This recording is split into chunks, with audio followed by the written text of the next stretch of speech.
Comment regarder les chiffres de l'immigration? Voilà un sujet sensible que celui de l'immigration et plus encore celui de l'analyse des chiffres, des flux, des statistiques le concernant. Tout d'abord, on parle très souvent de chiffres de l'immigration quand on pourrait considérer déjà les migrations au sens large et aussi les migrations, à savoir les chiffres concernant les pays de départ. Sujet sensible, on voit sur Internet des tas de choses circuler, les vrais chiffres de l'immigration, les chiffres clés de l'immigration.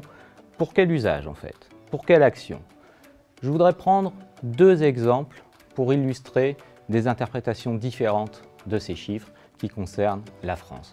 Le premier, c'est l'article paru en 2015 d'un grand quotidien français qui s'intitulait « La France, 5e pays de destination des migrants ».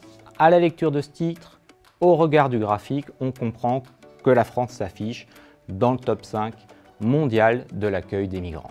Or, il s'agissait d'un graphique issu de données de l'OCDE, et l'OCDE, ça n'est pas, par définition, l'ensemble des pays du monde. On pourrait donc très vite conclure au fait que la France accueille énormément de migrants. On parlait cette année-là d'un peu plus de 250 000 personnes. L'autre exemple, un autre graphique, une autre source, mais qui concerne les mêmes profils de migrants, est issu de l'agence Eurostat. Nous dit que la France se classe 20e sur les 28 pays de l'Union européenne en ce qui concerne le rapport entre population accueillie et nombre total d'habitants dans le pays, soit loin derrière certains pays d'Europe centrale et orientale, pourtant bien connus pour leur rejet, leur non-accueil des migrants. On passe donc du tout au tout.